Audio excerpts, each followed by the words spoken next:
Hey, viewers and viewresses, my name is General Red Strategist and welcome back to So You're Being Hunted. This is episode 323, ladies and gentlemen. We're continuing on, of course, with the challenge that I started in the last episode, the Wallace and Gromit challenge. You haven't obviously seen this yet, Phil. Phil's joining me by Skype, incidentally. I should actually introduce with that first. How you doing over there, Phil? Funny. Wallace and Gromit challenge. Now, I haven't Yes. seen, it hasn't been uploaded yet, No. the original one, so I'm not quite sure. So you'll have to just Yeah. have a quick go of the rules with me. Yeah, so the idea is basically it's a points collection challenge, no timer Right. to it. Basically, I have to go through all the islands, through all the buildings, accumulating as many pieces of cheese as I can find. And obviously, because there are no crackers technically in this game, instead I've substituted crackers with chocky bickies. And basically, for every piece of cheese I get, it's 5 points. Chocky biscuits are 10 points. There's also some other rules: not allowed to kill robots, because Wallace apparently is a bit more of a pacifist, and yet apparently killing rabbits is fine. You get 20 points per rabbit you kill. And if you come across a squire who's singing Rule Britannia, it's 40 points, because the song was written in 1740. So that was a bit of a random Okay, edition. wait a moment. Are we ready for this? What's, Here we go. Uh-oh. Rule Britannia, Britannia all the way. There you go. Yeah, just thought I'd do a little What's the rendition. next line after that, though? I don't know the next line after this. I do not know. Oh, it's I think- Britannia rule the waves. Britons never, never shall be slaves, or something like that. Oh, patriotic moments we had there. Yes. Now I could have got a rabbit just then and got some points, but I didn't manage to kill it. Apparently that rule is supposed to be based on the curse of the Weir rabbit, because apparently Wallace and Gromit don't the Weir like rabbit. rabbits. Though you'll see when I upload episode 322, I sort of question that rule a little bit, but I'm still going to go for it. Still going to go for technically, it. Yeah. in the Weir rabbit, they don't actually kill the rabbits, do they? I think the it's whole Weir thing. rabbit, isn't it? It's the Weir rabbit, yeah. Because Yeah, the Weir it's the rabbit. Weir is rabbit. But the actual rabbits themselves, they don't kill them. They just humanely remove them, or whatever Good it old is. Nick Park. Yes. Yeah. But anyway, Phil, how are you doing at the moment? You I'm- asked to do, obviously, a part of our recording session, and Yes, not too bad. Yes. Now, the reason is I've got an interesting little thing, sort of thing. It's a sort of like some questions about what is your favourite and some other general questions that we can. So it's like a sort of question thing, and we can both answer them. You can answer first, and I can answer as well. But just a few questions I've got here, which I thought would be interesting. Give our viewers as well a bit more of an insight into us as well. An insight, ladies and gents. A bit of an insight, Sounds yes. good. So we'll start off with some questions I've got here. Okay, so we'll start off with favourite colour. Blue. So for you, so you're a blue, are you? Yes, even though Yeah. my channel is General Red. I think I said that actually in the Stanley Parable, if I'm not mistaken. There was like that moment Stanley where you Parable? find the red and the blue doors, and it was like Stanley walked through the red door, and I actually revealed there as well. It was like, my channel name is General Red, but my favourite colour is actually blue. So Yeah. there you Yeah, go. blue. For me, I mean, I used to say black, but of course Really? black's not a colour; it's a shade. Yeah. As when we talked about the art class in our Oh yeah, that's reflecting on school life. Yeah. So if I weren't to choose black, my second favourite colour, it'd probably be blue or green Blue for or me. green, yeah. Blue or green, yeah. Yeah. It's the nice. You get the nice, because the greens with the nice aroma of grass. But just a fact, remember, freshly mown grass is actually the grass's signal that it's being horribly hurt. Yes. I remember saying that. Okay, so that's a bit there. The next little one: the coolest natural wonder that you've ever seen. Ooh, coolest natural wonder that I've ever seen. Okay. So it could be like mountains, valleys, desert, all those sorts of things. So off you go. Okay. I mean, I wouldn't say there's anything too kind of big or wondrous that I've seen before in my life. I mean, my initial thought was maybe like the River Thames, for example, on the times I've been to London. Yeah, that's nice. Because obviously it's kind of an iconic river. But I'm trying to think, are there any other kind of places? Actually, yes. There is another one which I think was kind of interesting. This is actually going way back to my teenage years. This is back when I used to go on family holidays with my immediate family. We used to go to the Greek islands. There was a particular island, Kefalonia, which we went to a few times. Yes, you did go there. Yeah, it's a common, I think, tourist destination in the Ionian. It's very nice. Some parts of it, are a bit touristy, but there's lots of areas of it which are not so much spoiled by tourists, and which is still quite nice. And I think towards the north side of that island, there's a little village called Assos, which it's only a small little town, very very lovely, very Greek, very Mediterranean, and there's this kind of little, I don't know, not a peninsula, that's not the right word.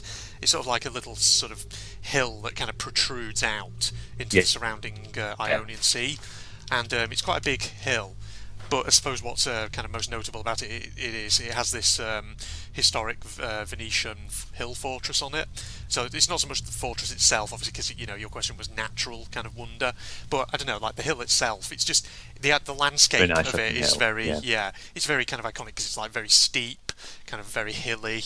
That's a lot of that's the case with a lot of areas. I think on some of the Greek Ionian islands, especially Kefalonia, it's like got sort of very steep hills, and you can get some really good views from the top of them out across the Ionian Sea, and it's like sparkling blue. It just looks really, really nice.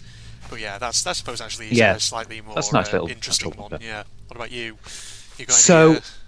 Coolest natural wonder I've ever seen. I've done a lot of travelling before, and it's been nice to go out into various different places.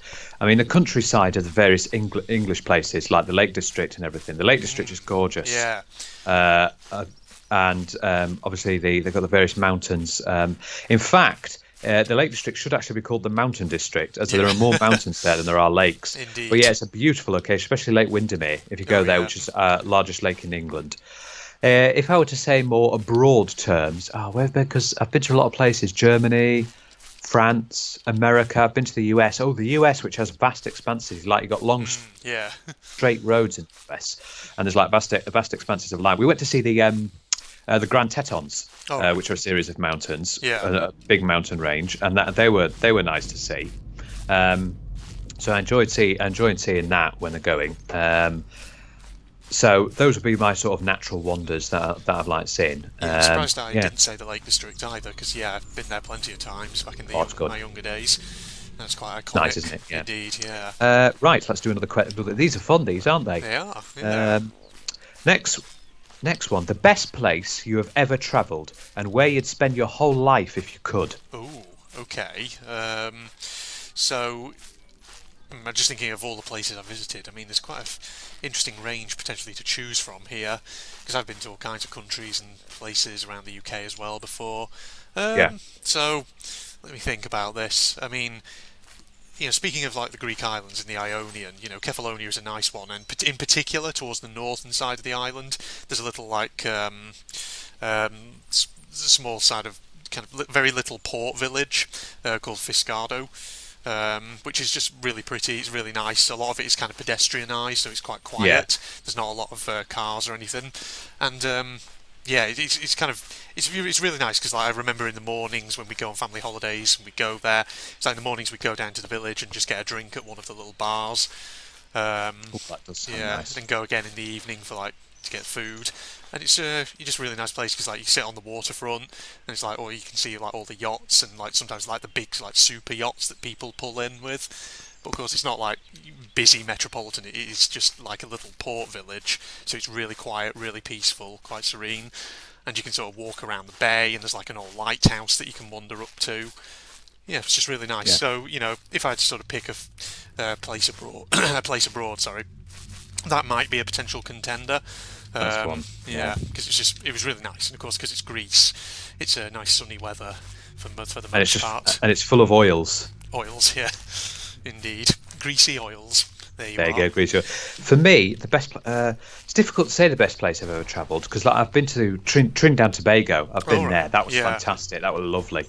I've been to the US, Germany. Germany would definitely be one. I can speak the language, and it was just fantastic area. And you get to experience all the different kinds of weather systems because it's obviously boiling hot in the summer, and you got the skiing weather in the winter, which is nice because I love skiing. So that's one of the things because it's got lots of ski areas, especially since it's not too far from Austria, where there's lots of ski runs. Yeah, Germany doesn't have a great deal of ski slopes, but Austria, Italy, and all that around there have. So that would be one of the places. Trinidad and Tobago, definitely. Yeah.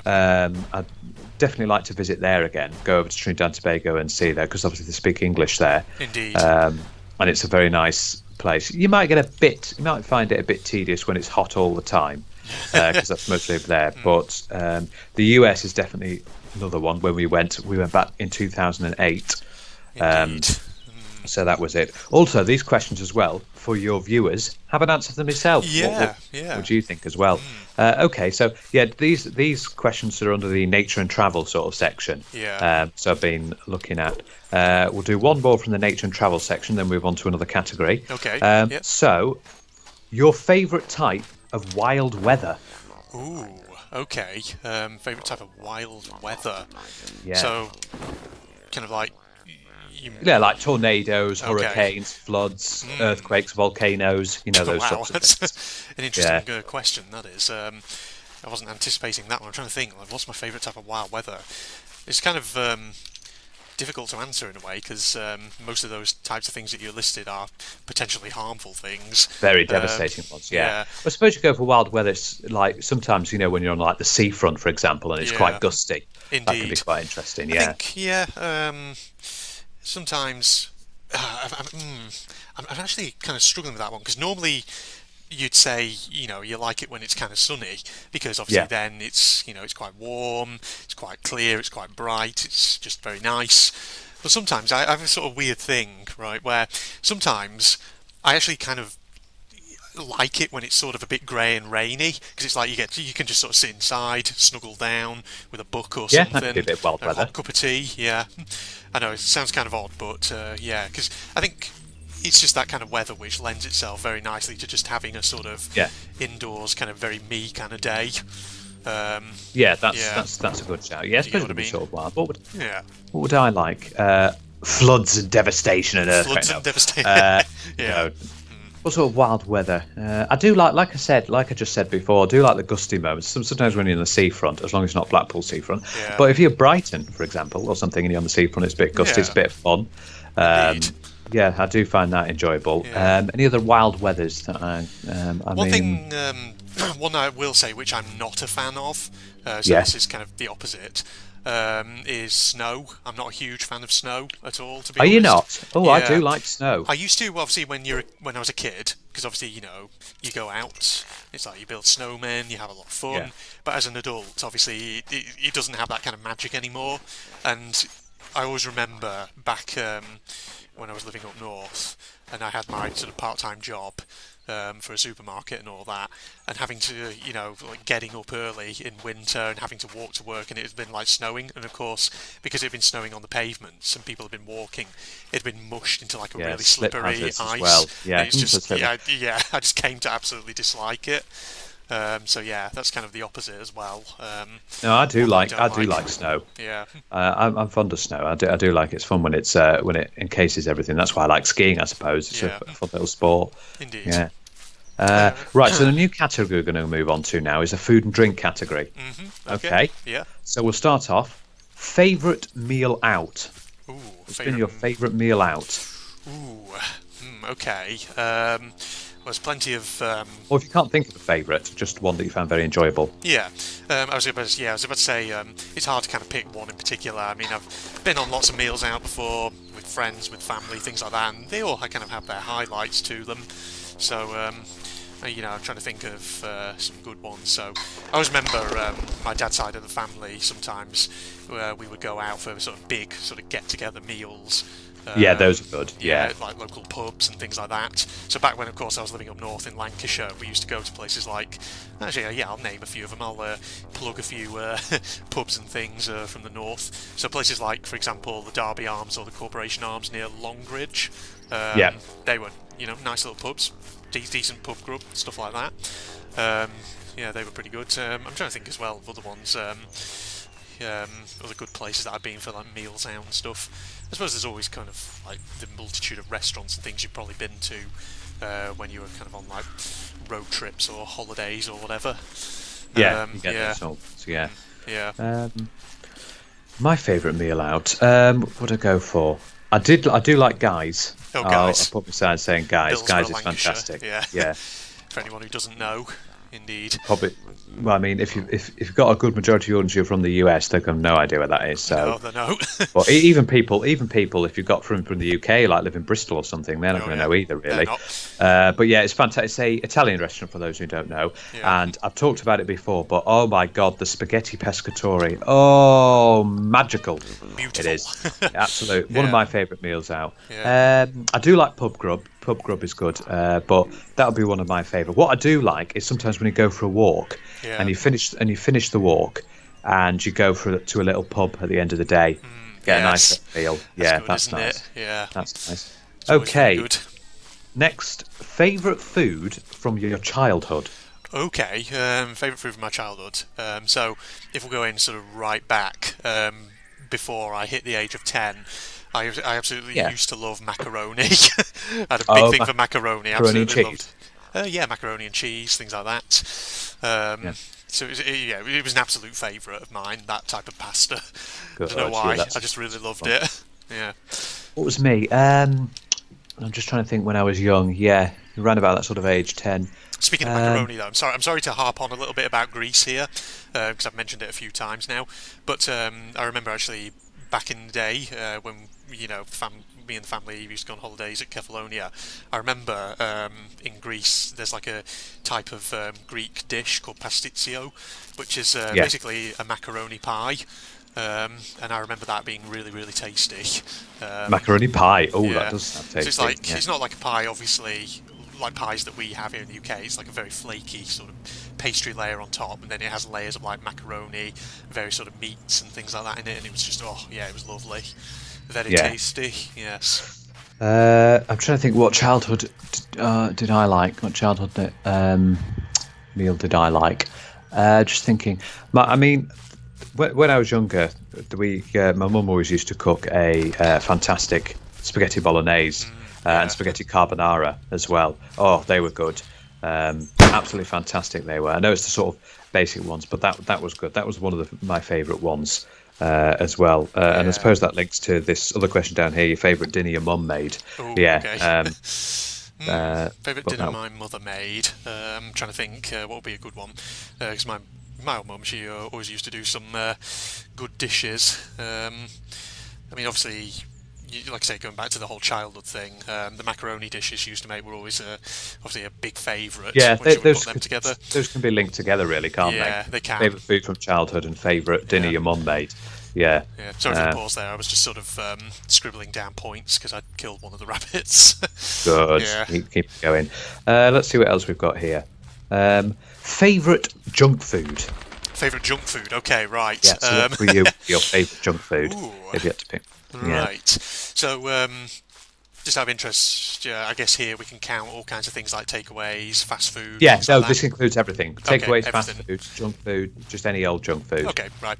Well, at the moment, I have to admit, developed that soft spot for KFC and all that. Or since, KFC front, yeah. Pretty sure I've mentioned, KFC before since I discovered my local one down where I am. And now I can just order online and get it delivered straight to my door. Get it delivered. It is nice as KFC. Yeah. Definitely. Just put that there. There we go. Good.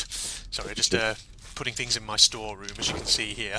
What's my favourite junk food be? It's definitely got to be pizza, I would say. Pizza. For me. Oh yeah, pizza's my favourite. Yeah, it's always good. And that links into the next topic, actually. Mm-hmm. Okay. Are you ready? Favourite pizza toppings. Okay, right. Good one, that one. Do you want to take a guess at maybe what mine is, based on all the times we've ordered pizza whenever I've been visiting your place? Maybe chicken, onions and barbecue sauce? Something like that, yeah. So basically, I do absolutely love pizzas that have something like chicken and barbecue sauce, something like that, with maybe some like red peppers and stuff. That can always be a good thing. Yeah. It's your favourite toppings, yeah. Definitely. Mine would have to be, I absolutely love tuna. I like tuna on my pizza. Tuna's good. So tuna, I like tuna, jalapenos. I love to have that extra spicy kick. So for me, it'd be tuna, jalapenos. What else would I have? Sweet corn. Yeah. Sweet corn's definitely on. That would be some of my favourite pizza toppings. You can't beat a cracking good pizza, can you? You can't. No. I'm just scribbling down points because that Squire just sung Rule Britannia, so that's another 40 points added to my total. Okay, next I question. feel like I could actually sort of metagame this challenge a bit just by standing near the squire and letting him sing. But no, I feel like that's kind of cheating a bit. Okay, sorry. Yeah, go on, Right, Phil. next question. Oh, The sing one, again. the one splurge grocery item that you've never yet splurged on. Ooh, okay. Just explain what you sort of mean by that one. So it's the sort of item that you've gone past and thought, "Oh, that does look nice," but you thought, "Nah, I'm not gonna have it for today." And then you go in again and go, "Oh, it's there again." Nah, Okay. but it looks good. So it's sort of splurge. Yeah. Yeah. Have I ever done that? I'm not entirely sure. Sorry, I was just scribbling down another 40 points because as I was running away from that village, the squire started doing Rule Britannia again. So, wow, that's pretty good there. So, 80 points alone from that guy. But I'm trying to think. Is there like an item or something that I've seen in a supermarket and just thought, should I or should I not? But ultimately haven't bought it. Should you not, or just go with an old favourite? Yeah. I can't think of one, actually. Usually if I see something that looks interesting, I'll probably, as long as it's not too expensive, I might just pick up one just to try it. Might go for it. I might do, but is there anything I've ever just... I can't think of one. Okay. No, That's no, fair I enough. You can't think of one, actually. No, what about you? I have got one, yeah. The thing is, I'm worried that it won't be quite nice. Now, I like McVitie's digestive biscuits and things like that, the normal chocolate. Yeah. Now, McVitie's have come out with new flavours, including, I think one of them was like Cherry Bakewell. Okay. Now, I do like Cherry Bakewell little pies. They're absolutely gorgeous. But I'm just worried about seeing it and buying it and then going, oh, it's actually not as great as I thought it was. Yeah. So I just stuck the normal milk chocolate digestive biscuit. That's one of the things. Maybe I should give it a whirl. Yeah. Put my favourites out and maybe give it a whirl and see if it is really good. I would say wait to see if it kind of goes on offer at any point, and then just get one of it. And that way you haven't hopefully spent too much on it. And if you don't like it, you don't have to buy it again, and you've only bought one of it, so you can probably get rid of them fairly easily, eat them up. Yes. Yeah. Okay, we'll do one more in the food and drink category. So, favourite dessert. Favourite dessert. Oh, yes, right. What would you like? I am a big fan of certain desserts, I must say. Yep. I'm a bit like Greg Wallace from MasterChef in that regard. But if I had to sort of pick out some possible favourites, so I'm thinking in terms of, like, for example, if I went to a restaurant, I was looking at the sweet menu, what sort of things normally kind of take my eye. So you can have that, or go to a supermarket as well and see what is there biscuits or anything that you like. Yeah. Always a fan of a good chocolate fudge cake. Oh, yes, yeah, especially in restaurant ones where you get it drizzled in that nice sort of warm chocolatey sauce, maybe with a scoop of vanilla ice cream or something on the side. Yeah. Yes, so something like that maybe would be pretty good. Ice cream, obviously, there are certain flavours which I can just go for. Vanilla, mint chocolate, that's always a good one for me. Or mint choc chip, rather, as they technically call it. So yeah, those are some dessert ideas, things that generally take my kind of fancy. What about you? Yeah, I would say that. Yeah, I do like a good cake, cheesecake as well. I'm fond of cheesecake, yes. As well as the chocolate fudge cake. Chocolate fudge cake is a good idea. It's a good one. Yes. Lemon cheesecake. Well, a chocolate cheesecake even is good. Yeah. I do like ice cream. Biscuit. I like a good biscuit. I've told you about the Nestle Extreme ice creams. They are fantastic. Oh yeah. Gooey chocolate fudge one. Oh, they are brilliant. Beautiful. They are absolutely brilliant. Any other desserts or puddings that I might like? I do like fruitcake. I am fond of fruitcake. A nice bit of fruit, especially at Christmas when my mum makes me a Christmas cake with it's a fruitcake with marzipan and icing on. Now that's really good. I love that, but I only get that at Christmas. So there you go. I must confess, actually, when it comes to certain cakes, fruitcake and stuff like that, not a big fan of it, including Christmas cake. In fact, there's a lot of Christmassy desserts which I'm not really very keen on myself. No, you're not. No. I think it's just I find them a bit too kind of rich. Yeah, remember we discussed this in the Christmas 2019. Oh yeah, that's right. Yeah, we did. Sorry. So, yeah. Yeah. No, that's fine. Yeah. Okay, our next topic is the hobbies and entertainment topic. Okay. Okay. Yeah. Go ahead. So we'll start. So, favourite hobby or activity that makes you get lost for hours? Video gaming is one of Yeah. them, certainly. Absolutely. Yeah, Trying that's to got to think, be the though, same with me as well. Yeah, is there definitely one video that's gaming. something a bit less kind of predictable? Because I feel like it's just saying video gaming when we're playing video games is kind of the easy answer. Yeah. But I like my literature as well. I read a lot, so I can probably get lost for hours and hours if I get a good book, one that really Yeah. holds my fancy. Yeah.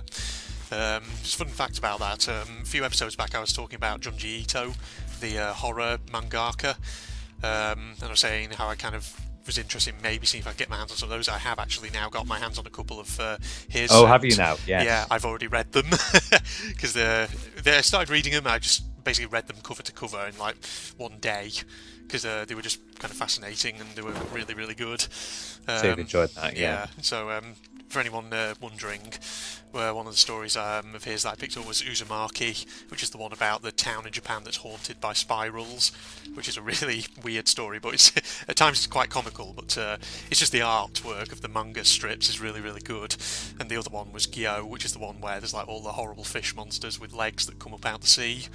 That sounds very H.P. Lovecraft-esque. Apparently one of Junji Ito's inspirations was H.P. Lovecraft. That'll explain. Yeah. Indeed. I'm trying to, obviously video games, but I do like having a read of a book. Like I said in when we did a Q&A, some of the books I like read is Clive Cuthbert, like Bill Bryson. I like watching that. I do like watching YouTube as well. I watch a lot of YouTube. Same here. Like playthroughs, various different things. At the moment, I am watching a YouTuber called Matt Wellens and her playthrough of LA Noire. Oh yes, that's right. LA Noire, which is a classic detective game that was released back in 2011, famous for its sort of facial recognition, which actually bankrupted the I think it was an Australian studio. Yeah. I've forgotten the name of it now, but yeah. I think LA Noire was published by Rockstar, wasn't it? It's published by Team Bondi. That was Team it. Bondi, Team Bondi, the people who did the motion capture things, the faces. Unfortunately, it bankrupted them. Yeah. So I obviously watch a lot of YouTube as well. Probably the two biggest channels that I watch most frequently probably would be Yogscast and probably Game Grumps at the moment because I'm watching Game a lot of Grumps, their Mario Maker playlist. Which is about well over 100 episodes, but luckily you can get through them relatively quick because most of their episodes are sort of aimed to be about 10 to 15 minutes, so you can sort of get through I do like relatively YouTube. quick. It really gives you a lot of things to watch as well. There's lots of videos. I don't do much TV. I don't do much film. What are the Same. the activity? Well, I go to the gym, and as of today, the gyms have reopened. There you go. I went actually to the gym today. Oh my God, was it strange? Everything's been rearranged. And things, but it was good to be back there. Right, so let's look at another question. Just very quickly. No, we've got to move on. We've got so many questions to get through. No, Dear me. Okay. So, I was just going to ask, just very quickly on that subject of the gym. How do they sort of do the whole social distancing thing? And what about like masks? Do you have to wear masks? Well, you can't wear masks in the gym. Because I was kind of wondering, precisely. Yeah. Yeah. I was thinking, like, what's the deal with like the whole fact that masks are now compulsory and nothing's compulsory. Yeah. Masks are not compulsory everywhere. They're compulsory in supermarkets. Well, true. Yeah. But not gyms. No, there's no compulsion there. But they've got signs up saying you don't have to do anything. Nothing's compulsory in the gym. But they've got signs up saying please try and respect your distance. They've done things like the treadmills that are next to one another. They've put signs on, like the ones that are next, saying you can't use this one. You can't use this one. And there's loads of like cleaning various things around the gym as well. Indeed. Little like moisturizers that you can use. Okay. Yeah. I see. Just to keep you clean, But it was very interesting. It was very strange with the way they've moved things around, but I can understand obviously why they've done it. Yeah. Oh, that's the other annoying thing. Yeah, it's mandatory to wear face masks now. I've been to the shops today and yesterday, and it was just like really weird having it because it bloody gets hot in there. It does, yeah. Because I've worn mine a couple of times now when I've been out shopping, and I think you just have to get used to it, kind of. Because you don't want to pay that £100 fine. No, you don't. Or it's £50 if you pay it within 2 weeks. Yeah. Right. Next question. Famous person that you've admired, living or dead, whom you'd most like to meet? Ooh. Okay. Now I know some people have like idols and things like that, people who they really look up to. I'm trying to think, is there anyone in my life, well, not in my personal life, that is just anyone who at any point in my life I've kind of looked towards as an inspiration or as kind of like an idol, somebody I kind of really wanted to meet. I suppose when I was a kid, we're talking about, before the age of 10 here, probably, and I've mentioned this before, I think in a Q&A, when I was a kid, a very young kid, I used to read a lot of Redwall books by Brian Jakes, so I suppose maybe him is someone. Sadly he died quite a few years ago, but yes, but yeah, he was someone who potentially I would have wanted to meet as a kid, just to kind of hear more from him about this kind of creative process. But yeah, I can't really think of a great many people who I'd say I really sort of looked up to as a kind of idol or something like that. But if I had to pick one, probably him. Yeah, probably him. Just thinking, I'll tell you who I'd like to meet, because I've got a big thing for computing and various different things. Two various people: Charles Babbage, who invented the first computer, and Ada Lovelace, who was. So, for those who are not too familiar, Charles Babbage was the sort of inventor of the first computers, the differential and analytical engines, and Ada Lovelace was she was the woman to invent the first programming languages. Yeah, that's right. Based on Charles Babbage's machines. So definitely interesting to meet them, to see how they made and designed their machines and various different things. I suppose if we're including potentially here people as well, who maybe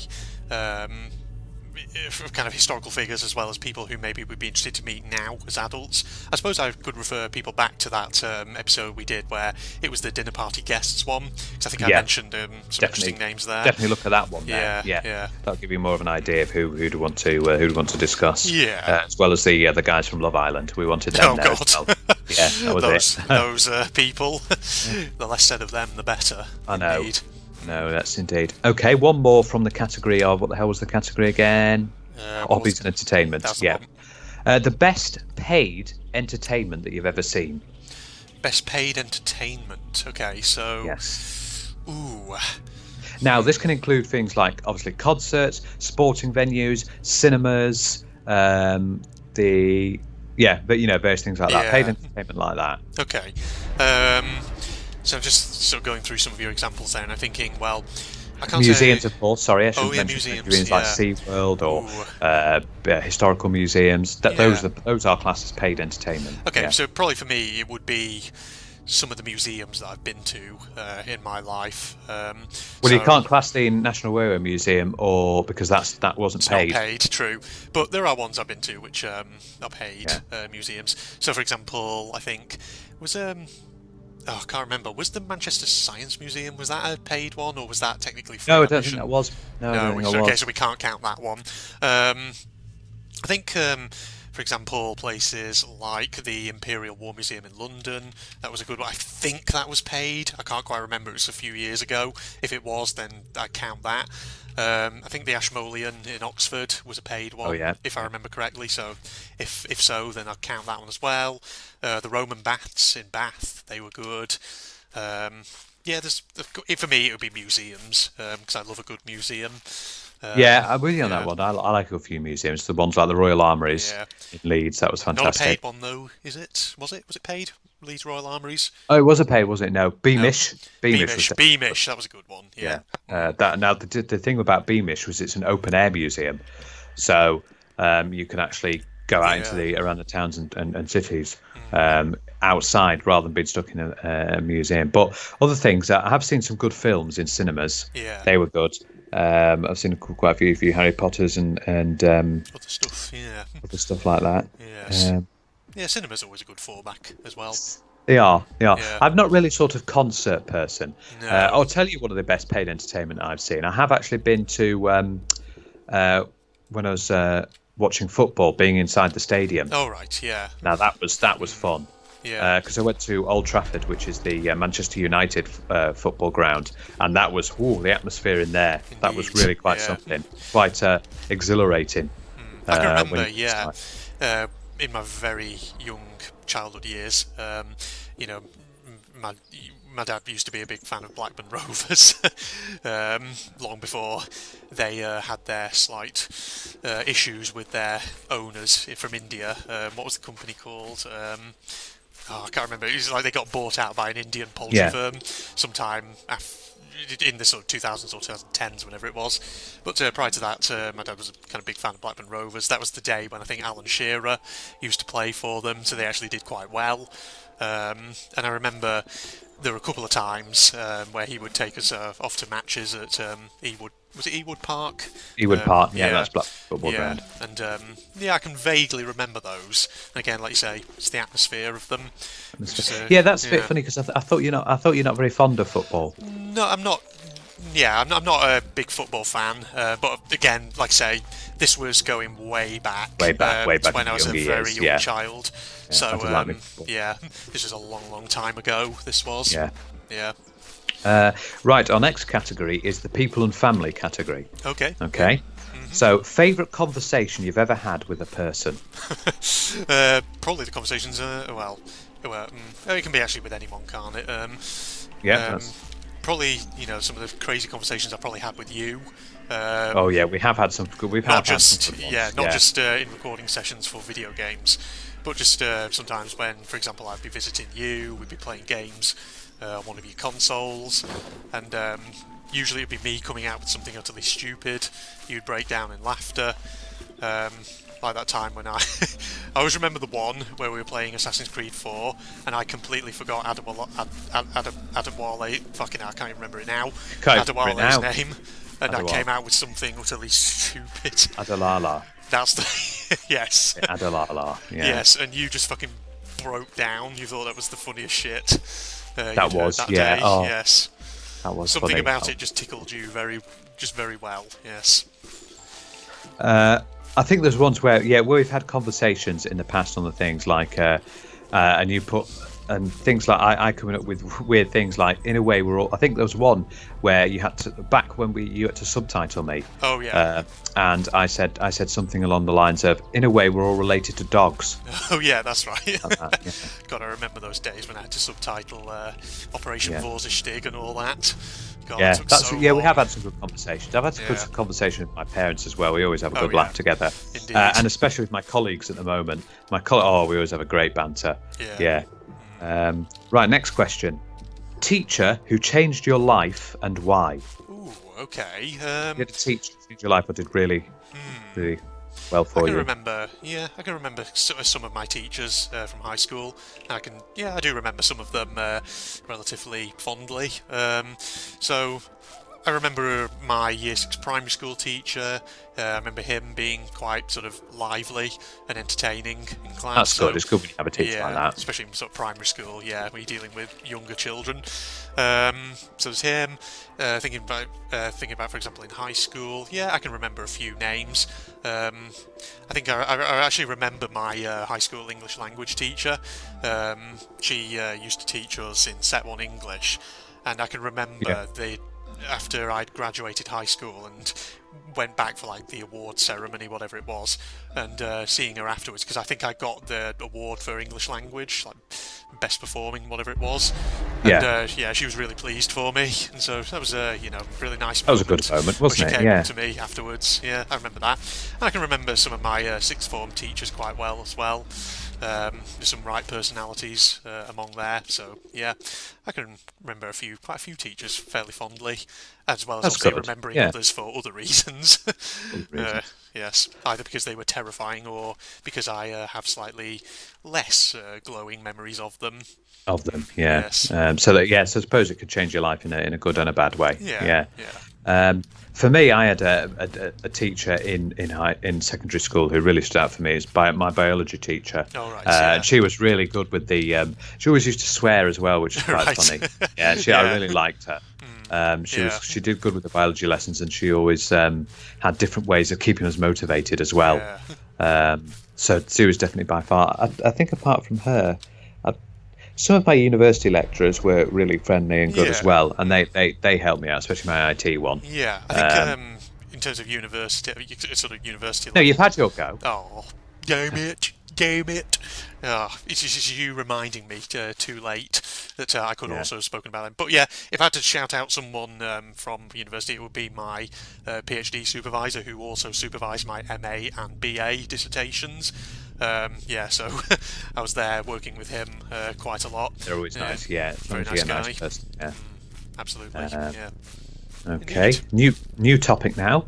Memories is the new topic. Memories. Okay. Okay, so we'll start with the closest call that you've ever had. Ooh. So kind of like close calls in terms of physical injury or anything like that. Physical injury, danger, things like that. Yeah. Okay. Ooh. Asking me that question makes me realise that probably compared to some people out there, I've probably actually lived quite a fairly safe life. But what would my closest call kind of be? I remember once as a kid, the high school where I went to, there was a kind of very busy main road out of it. I can remember once like just traffic dodging through that, which it was like I was trying to cross the road, and and it's like when you're young and you're a bit foolish, you think you're kind of a bit invincible. I can remember once there was like a car that had pulled up, and technically, like from coming from one direction, it was clear, and so I made the mistake of thinking therefore the road was clear, and I sort of stepped out. Luckily, nothing actually happened, nothing That's bad good. happened, but it was just one of those moments where you realise, oh shit, perhaps I shouldn't have stepped out at that moment. Yeah. Yeah, because Oh there was God, technically a car that was coming. close call. Yeah. Anything for you? I'm just trying to think. My closest call of it. I just want to come into like. I say close call. I mean, the guy who was driving the car at the time actually did brake pretty quickly, so it was, he reacted. His reactions were fairly okay from what I remember. So maybe it wasn't quite as close call as I remember it being, but I suppose it's just one of those moments where it just reminds you of, you're not invincible. Don't fool around on roads, kids. Yeah, exactly. That's Yeah. good advice. That is. Yeah. I'm just trying to think in my head now. I think there was once my auntie and uncle used to have a boat that they used to go out with. Yeah. And there was a moment where I was trying to get on, from the pier, the Oh, dock. right, yeah. And I almost slipped in between the boat and the pier bit. Oh, that right, because usually there's space yeah. there, we can go straight into the water. Indeed, yeah. Yeah, the very gap. nearly slipped and went in. Yeah. So that was quite a close call. Didn't thankfully managed to get on, but I think if I remember that I was quite young at the time. But I think if I right, remember, yeah. they grabbed me. Okay, yeah. I was so gonna say, like, how old were you when this happened? Because I was thinking, if you're old enough and you sort of know how to swim, maybe not so much. But I was thinking, okay, maybe this was something that happened when you were very young, and maybe you weren't a strong swimmer, something like that. I was okay. I was still okay swimming because my parents had a good moment where they taught us how to dive and taught us how to swim and things like that. So that was the moment when I definitely a close call there. Yeah. Nearly fell in and went head over heels. God, Yeah. that would have been good. Indeed, yeah. Swimming is a life skill, ladies and gentlemen. Always Absolutely, worth learn learning it. If you're not sure how to do it, definitely go and get some lessons because it is worth it. I haven't been swimming in years, which is a shame No, because I really I've loved been swimming. It swimming. was one of my favourite pastimes. Indeed. Yeah, it's absolutely good, isn't it? Yeah. Right, let's have a look. What else should we try? Have you got his next question lined up? Yes, I'm just having a look through these It's questions. an extra long episode, this, ladies and gents. Yes, It's like a unofficial Q&A, almost. Okay, here's one that we can combine two together. Okay. The best advice that you've ever been given, Okay. and the best advice that you have given.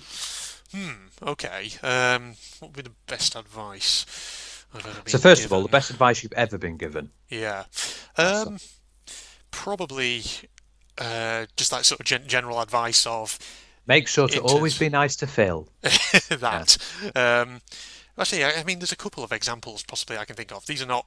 I can't remember exactly who said these to me, but I just remember it's advice which I've been told. It's probably like by teachers, maybe my parents might have said this at times as well to me.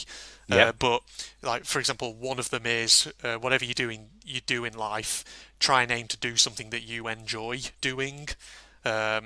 because in terms of, like, for example, jobs, careers, whatever it is you choose to do in life, try, if possible, to do something that you enjoy.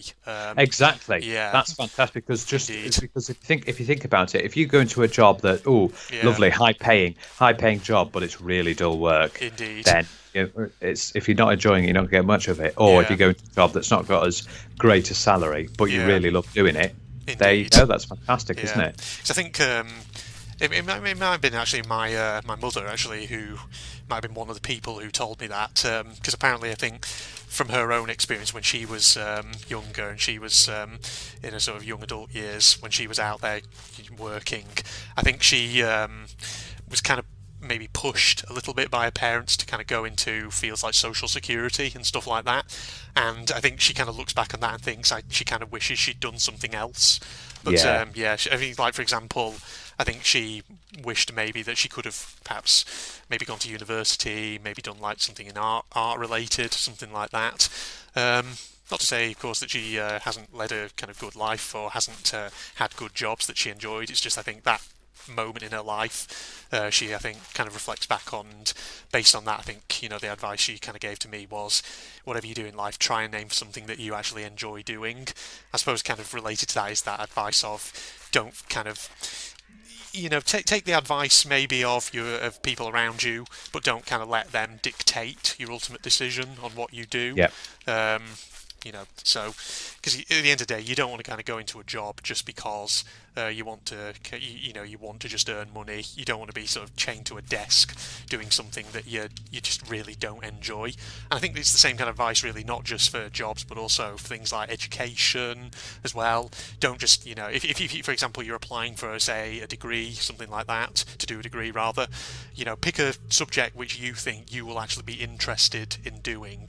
Don't just kind of pick whatever you think will improve your job prospects, because at the end of the day you might end up just getting onto something which you just don't enjoy it, and it becomes a chore and a slog. Yeah. And things like that, jobs, education, at the end of the day, those things can be really, really rewarding, especially if you're doing something that you enjoy. So that's a piece of advice which I think I've been given at various points in my life by various people, and I personally think it's a really good one. Yeah, Yeah. absolutely. The other question you asked, piece of The best advice advice that you've given. that I've given to somebody. Yeah. I'm trying to think, for example, obviously in my current job, where I supervise sometimes student dissertations and things like that, it's the kind of advice that I give, general advice. It kind of actually relates to what I just said. Advice I give to students is, when they're kind of doing extended projects on things, ultimately pick a subject which they are interested in. So with, whatever that may be, because that way you'll be invested in it more than you would if you were doing something that other people had picked out for you. Like if I went to try and do something art related, no, Yeah. I wouldn't like that. Do something that you would find enjoyable, something that you would find stimulating or thought-provoking, or whatever. Because at the end of the day, life's short and it's your life. You really should be the one in charge of it. So there you go. Good stuff. Yeah. Good stuff there, Andrew. That's good. It's interesting to hear. Yeah. So the best advice that I've been given. Yeah. Let's get on to yours there, because I kind of waffled on a little bit then. But yeah. No, it's fine. It's good. It's Yeah. good. We're answering these questions in good ways. What's the best advice I've ever been given? I'm trying to think, because I've had a few that have been given to me by my teachers, by things in various different things, which I suppose you can relate to tests and exams as well. Yeah. There's the best thing for the best advice I've been given, which is not more for life, but for test for anyone young who's going into doing tests for university, GCSEs, and all that. Just remember one thing, and that is when you're revising for these tests, don't leave things last minute. Yes. Absolutely. It doesn't have to doesn't have to generally mean for tests and exams, but other things as well. Don't leave things until the last minute. Yeah, indeed. It's very, very important advice. You could go, oh, I'll revise later, and then it comes up, and you're having to revise everything the night before the exam, for example. Yeah. Yeah, I No, would say definitely. that to students and things like that as well. Don't leave things last minute. It's never too early to think about what it is. Maybe even if it's just again sort of talking about things like essays or dissertations where you're picking out topics. It's never too early to think about maybe what you want to do. Yeah, plan for the future. Yeah, That's exactly. important. Yeah, Plan for the yeah. future.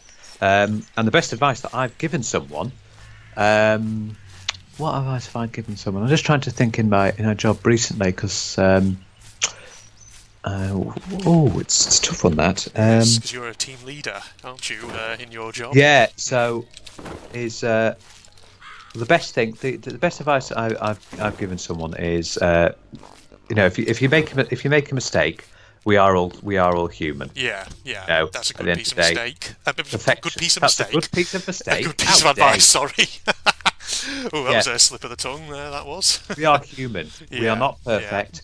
We can't do everything. We make slip ups. We make mistakes. We do things yeah. like that. Indeed. And that's it. Just if you do it, then just come clean. Say you've made a mistake, and we can get things sorted out quicker, can't we? That is actually very good advice, yeah. So I think sometimes there's a lot of pressure on people in life to try and just do things amazingly, and people feel that pressure, and they feel like if they're not doing things perfect... don't do that. Yeah, it's like, here's the thing, right? There's got to be a margin for error in every walk of life, whether it's in education, whether it's in your job. And remember, you don't have to be able to do everything on your own. Because if you've got a good sort of supportive team of people around you, whether that's teachers, co-workers, depending on whatever kind of field you're in, you can sort of always rely on people around you to show you maybe how to do things or help you sort of see where maybe you could do things better, things like that. So don't see, things like your manager or your supervisor or whoever, don't see them as kind of this kind of bogeyman who's going to absolutely take you down if you make mistakes. See them as an opportunity to ask for advice and get development. Because if they're a good manager, if they're a good supervisor, if they're a good colleague, they will do everything they can to support you. And if they don't, absolutely, and that's what you need at the end of the day. That's what I try Indeed. to do anyway. Yeah. I try to give advice. Yeah. Okay, we've had some good little suggestions there. Absolutely. Here's a little interesting one. The best birthday that you've ever had and why? Ooh. If you remember your birthdays and where you might have been. Yeah. And actually, we'll link that with one. The worst birthday you've had. Oh, okay, right. So the best. I can think of probably one that I would say was very standout, memorable for good reasons. So the one that kind of stands out to me is I think it was my 18th. I can't quite remember exactly, but I just remember. I mean, you might remember this as well vaguely.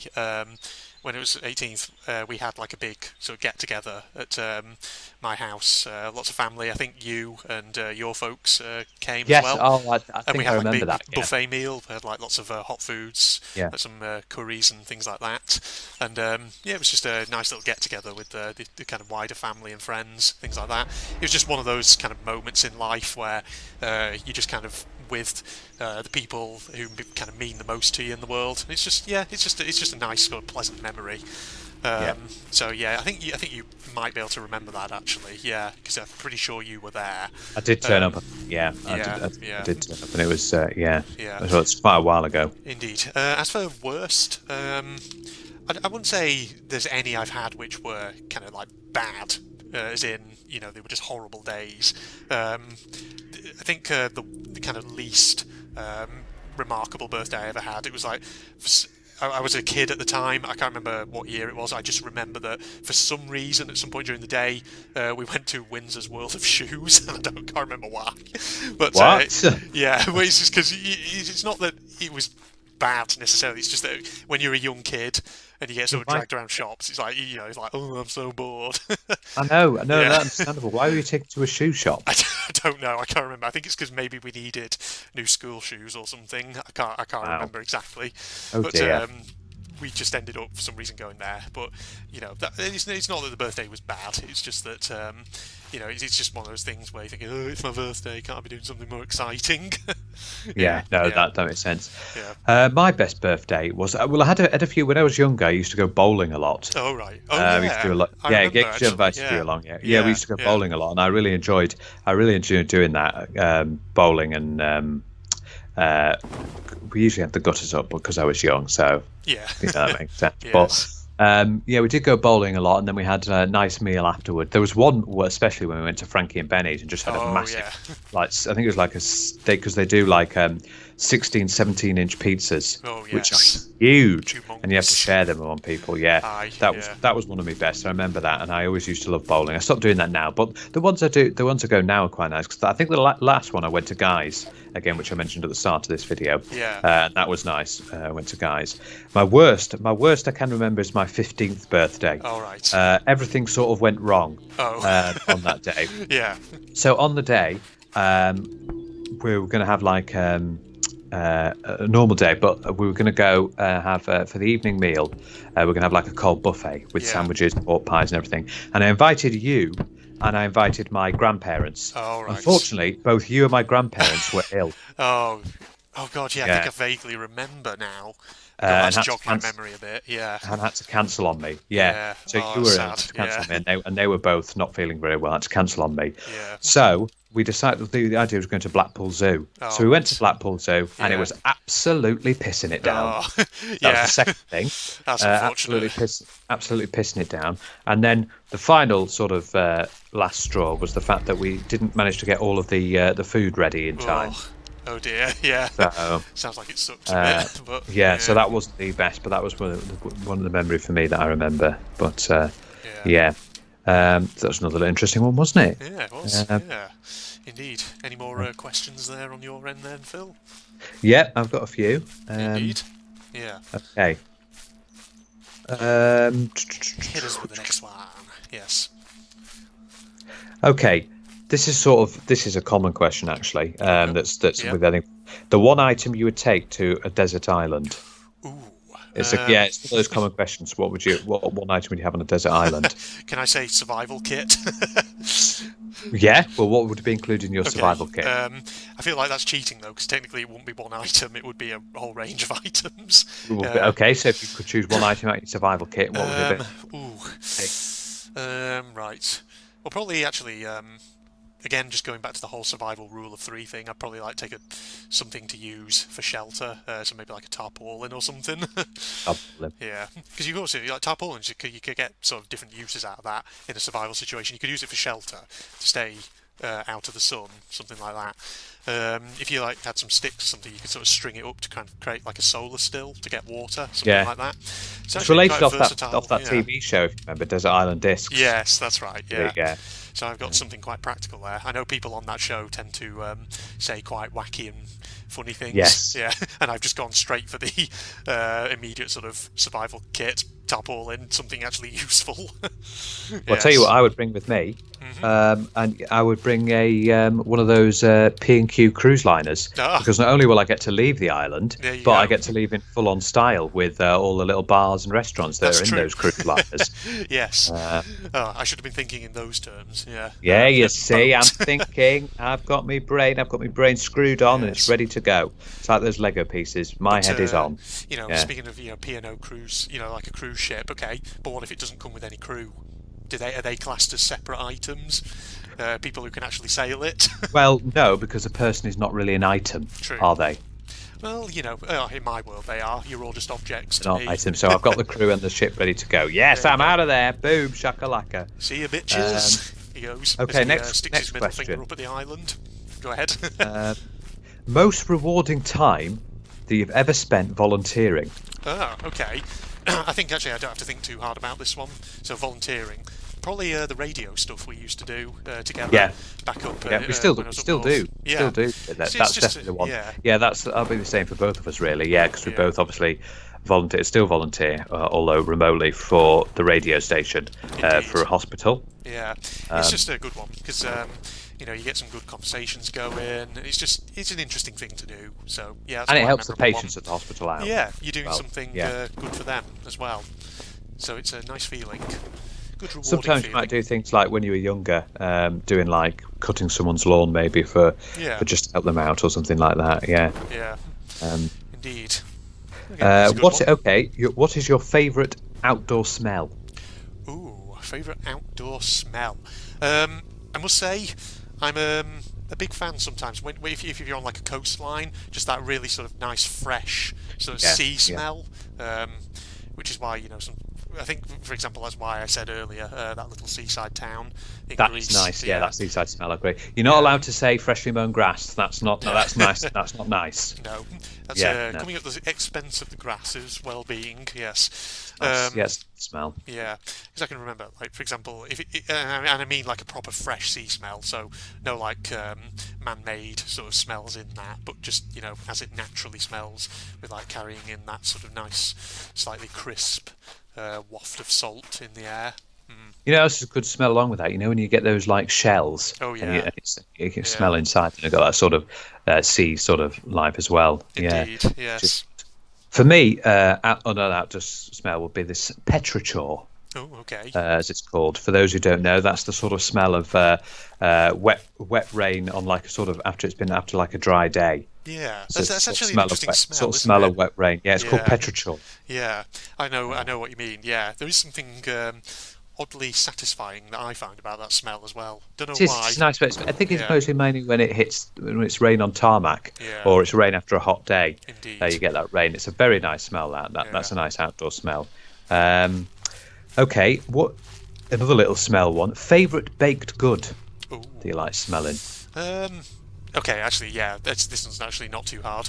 My mother always likes a bit of baking. Every so often, I remember she used to make these sort of oat cookies that she would make, and the smell of yes, them I remember when passing for those when I come over to your house. that's Yeah, right. they were tasty. They were, weren't they? Yeah. So it's like when they're warm and they're fresh out the oven, it just has that really sort of. It's not like a very how to say strong smell, but it's just that nice sort of faint whiff of cookie in the background. It's just there's something very nice about it when they're warm and fresh, and they've just come straight out the oven.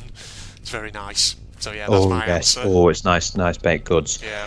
They're always a bit nice. I'm trying to think what baked goods I like. Croissants are Croissant, good. yes.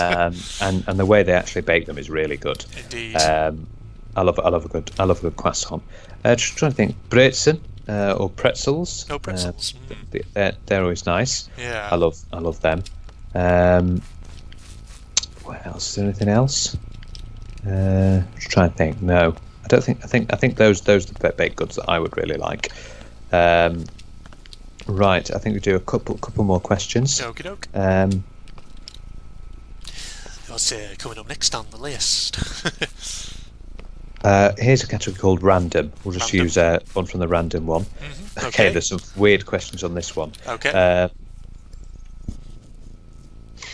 Let's think. What is the... that's a good little question. Favourite thing to do when you're sick? When I'm sick, okay. Okay. So we'll just finalise with some random questions now Okay, about yeah. that. This will give us some final for the viewers insight into little maybe quirky things about us maybe. Yeah. So let's start with that one. Okay. Favourite thing to do when you're sick? For me, either one of two things. Lie in bed all fucking day. Yeah, one of them is that, literally. Just lie down, close my eyes, and just doze if I can. Because there's, just recharge my batteries and whatever. Or alternatively, just sit down on my couch, whack some anime on the TV, and just sit there and watch that. Easy. Yeah, Yes. those are good. Indeed. I know that the best... Yeah, I'd agree with that. Have a sleep. Sit down and just watch some TV or something. But the best foods to have when you're ill, mashed potato, toast. Those are the best that's an interesting things when you're ill. Yes. On their when own you're or sick. in combination. God, can you imagine that mashed potato on toast? Ooh, Yeah, that'd be that a would be weird one. strange. That would Yes. be strange. Okay. Indeed. This is going to be a difficult question. Oh, okay. Okay, here we go. Favorite YouTube video? Ooh. Oh Okay. my goodness me. I've got an interesting. Let's actually make this a twofold one, shall we? Shall we Okay. make this sort of? So for me to answer this, I have to say maybe a favourite one from my channel, and a favourite one. Or some Okay, favourite yeah, ones and a perhaps, favourite one just from anywhere yeah. else. Yeah. Okay, so from your channel. So from my channel, let me try and think. Oh man, there's actually quite a few good ones potentially to choose from here. So there are plenty of Surya being hunted episodes, particularly early on in the series, which I look back on and I think that was such a fascinating video. Like, for example, the one, and you will immediately know the famous quotation, the famous line I uttered in this one, where I first encountered the poacher and he shot me. Oh the God, famous yeah. line? Yes. Oh my God, that did like 1,000,000 damage. Yes, that. So there was that. I remember the Rider update one, when the Rider first appeared, and the one with the landowner. It's like Jurassic Park, except he's a fucking robot, something like that. That was the line from that one. And yeah, they're just videos which I now sort of look back on quite fondly, because of course they were probably among my most popular videos ever. Because it's funny, because you look at the average views of my videos today, where it's like 20 views or whatever, and you just suddenly have random videos on my channel where it's like 50,000 views. Things like that. It's kind of crazy. Yeah. Interesting videos, So there's some favourites among there, and I'm sure there's probably lots of other very memorable ones. So actually, that would be an interesting topic for people to comment on. If you've watched a variety of my videos here on the channel from various series, what was your highlight video? If you had to pick a most memorable General Red video, what would be your personal sort of one that you'd pick there, or maybe several ones that you'd pick, depending on which ones you can remember fairly well. So there's that. In terms of video, though, from other parts of YouTube or whatever, again, there's a whole kind of variety potentially that I could choose from. I think there's definitely a big one from a certain YouTube channel where there's countless videos that have just been absolutely phenomenal. Indeed, yes. What, Yogscast? Oh yes. Yes. The maps, the mods. Indeed. Oh my God, it's just so many. Yeah. There is. Yeah. I was also thinking of like things like viral videos and meme videos and things like that as well, because there's quite a few memorable ones from there. For some reason, and this is this maybe shows my slightly crueler streak a little bit, but I remember once seeing one of the just a short video on YouTube of a bear somewhere, probably North America or Canada or something, and it was like scratching its back on a post, but there was like this like a wire or a rope or something like stretched from this post somewhere else, and I don't know what the bear exactly did as it was like scratching its back, but it like did something with the rope, and the rope like must have been under huge tension, because it snaps around and it literally whacks the bear between the legs, and then you just see the bear sort of like wandering away with this really awkward gait, because you can clearly tell it's taken an absolute hit to the nutsack. Absolute hit. Oh my God. And it's a bit morbid. I'll admit, first time I watched it, I absolutely cracked up laughing. I couldn't stop laughing. It was the most hilarious shit I'd seen in a long time, even though it was something incredibly silly. It's just it's just the way the video played out. It was so perfect. It was everything you'd want from a viral video. You just sort of kind of some viral videos are really clever. They are. If I had to do it the same sort of style, the videos that I like, the ones where we're recording, we talk about all sorts of various topics. I mean, we've gone through everything. We've done things like mysteries. We did obviously ancient civilizations. Did like way back. We talked about game, the comedy series, and the radio, and just those little things are good. And then there's the ones the horror games that you play that are always indeed. And the fact that you're the channel probably the most knows in the whole history. Well, you know what I'm like. But my favourite outside ones are definitely the Yogscast. Some of those videos are absolutely monumentally funny, especially when they did the maps and the creepers. And one of my favourite moments is from one of the Yog trailers where they were reviewing a Lord of the Rings game. Oh yeah, I know. I know exactly which one. Yes. Yeah, you know which one. Yeah. So basically, in the episode, or the Lord of the Rings episode, they're talking about it, and for some reason they had clips of the development studio coming in as well, and there was one moment where they were looking at different weapons inside the game, and then it flicked to one of the development guys, and he had a really crazy hairstyle, a sort of mohawk hairstyle. Indeed. And this is in the video, Simon just absolutely monumentally cracked up. Yeah. So it just because they're going, the bit before is we're looking at the weapons, and then he came on screen and he just absolutely loses it. Yeah. Oh, that's a classic. Yes, absolutely classic. So those are some YouTube videos. Yes. There you go. Favourite question you've answered so far? No, we won't do that one. Yeah. Let's see any more that really really interesting. Yeah. Okay, we'll do one more question. Yeah. One more question out of the random section. Favourite brand of toilet paper? No. Oh, right, okay. Probably Sainsbury's Soft and Quilted, Phil, because that's the one I seem to buy a lot of at the moment. Oh, don't tell me you get the cheapo ones. Oh, come on. You need to be having the Andrex and the thing. They're no good. They'll fall apart within seconds. They're rubbish. No, They're I mean, absolute no. wank. You get 9 of them for, a cheap price. I know, and all but they're that. absolute wank. They'll fall apart and not do anything. Yeah, they'll fall apart up your butthole. I'm sorry, Okay, this is an interesting one to end on. Go on. Favourite kind of gift to receive? Ooh. And for those of you who are German, no, do not give a person potassium chloride. Because gift is poison. German poison. Yes.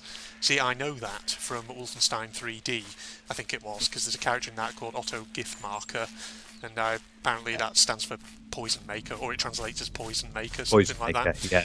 So, favourite kind of gift to receive? I can't remember. Right, favourite kind of gift to receive. No, and we're going to. I'm sorry, Andrew. We're discluding Tolbarone and ciders. Not those. No. You stole my friggin'. You must have something. You must have something that's a bit of a better gift than that. Yeah, Come on, get those anywhere. And people have always said I'm a hard person to buy gifts for, and I can see what they mean, because when people ask me, "Oh, it's your birthday," or "Oh, it's Christmas coming up, what do you want?" I always just say, I don't know, just whatever, because I'm the sort of person who doesn't really ever ask for anything. So it could be things like if someone's bought, like, I don't know, a car for you, or an item of clothing, or this, that, the other that you've really liked. I'm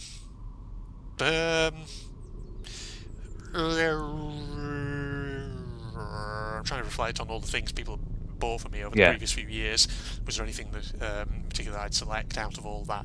I mean, everything's obviously been good, and I always kind of appreciate it. But I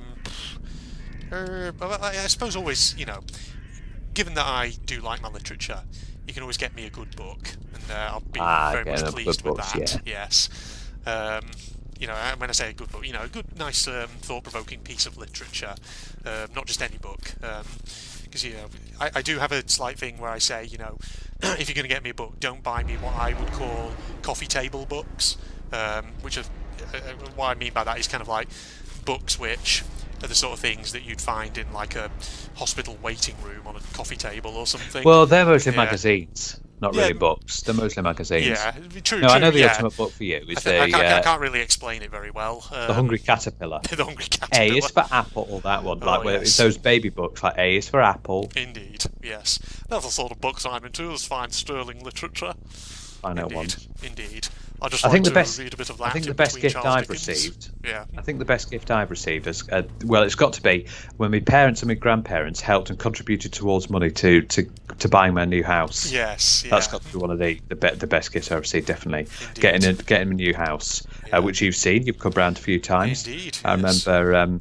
That must have been a funny thing for you to come round to my new house. I remember when you first came. Yes, coming down the old motorway to the Maison de Phil. Yes. Maison de Phil, yeah. Indeed. But that's definitely got to be the best gift I've received. The money contributed towards the house. Yeah. Because I obviously paid some as well. The best gift that I've received that's involved me not spending any money. I'm just trying to think what my parents have given me. They did give me a brand new king size bed. That was a good one. Beds can be quite expensive. Yes. Especially when you go to like the branded like Benson for beds or other beds, or if you're in the US, it's Beds Bath and Beyond. Bed Bath and Beyond. You've got that. Indeed. So there we go. We've had a good selection of questions there. Yeah.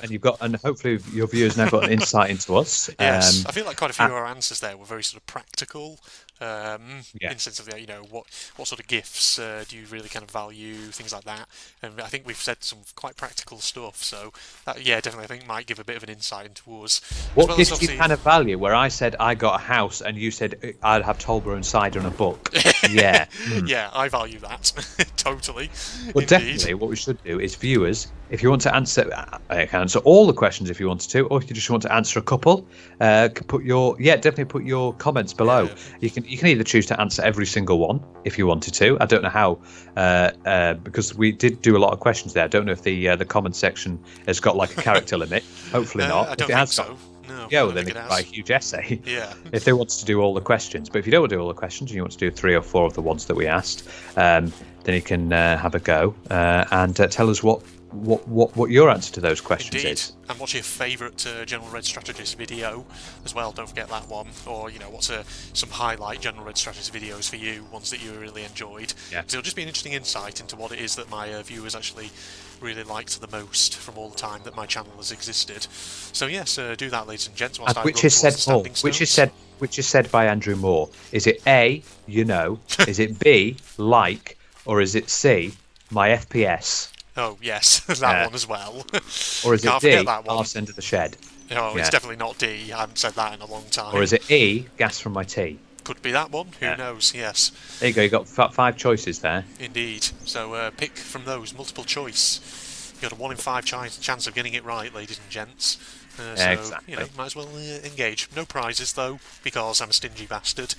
So yes, you do that, ladies and gents. So thank you for joining me, Phil, for this mega session of Surrey being hunted. Indeed, we've had some fun. We have indeed. Okay, so hope you'll join me for the next part, ladies and gents. Actually, I should mention we got quite a few points during that episode, particularly early on, to add to this challenge. So, what's my current score I'm on? Let me just tally all this up. So 5, 10, 15, 20, 25, 30, 35, 40, 45, 50, 55, 60, 65, 70, 75, 80, 85, 90, 95, 100, 105, 110, 115, 120, 125, 130, 135, 140, 145, 150, 155, 160, 165 points I'm on at the moment. Oh, that's fantastic. That's a fair whack of points. That. Well, it helped that squire in that village sang "Rule Britannia" twice, because that put 80 on to my total from the last episode, which was pretty good. Okay, so Facebook and Twitter links down below as always, Phil. I'm telling you specifically, Phil. Tell me specifically. I'm not going to do it. So Facebook no and Twitter point links down there, and Propaganda's channel link as well. If you enjoyed, do not forget to leave a like, comment, subscribe, all that jazz. But in the meantime, this is Phil signing off. This is me signing off. Remember to answer those questions. There you go. But I'm not signing off. I'm staying here. So bugger off, Phil. No. Goodbye, everybody. Goodbye, everybody. Goodbye, everybody. Oh, sorry. Right. Goodbye. And what is your favourite brand of toilet paper? Oh, we've already had that question. Yes. What is your favourite brand of curtain? Yes, curtain. Curtain. Yes, ladies and gentlemen. Answer that below. Goodbye, everybody. What the hell is that noise now? Well, please no. Well, there's no clinking of chains. Ooh! What the hell's that? What is that? What is that with its weird glowing lights? What the fuck? What is that? Just saw that looming out of the shadows then. Holy shit, my fucking just sent a chill up my spine after looking at that. What is that? Oh my god. Oh shit. I'll rip you around. Is it chasing us? Oh Yeah, shit. that's the chase music. Here. Don't tell me to get killed by this thing. That's a good idea. Oh my fucking god. What is that? That is the fucking most freakiest shit I've ever seen. Okay, let's have a good look at it. Oh my god. God, that scared the crap out of me. Oh my god. Okay, we can't really do anything here. Okay. Oh, maybe we can. Okay.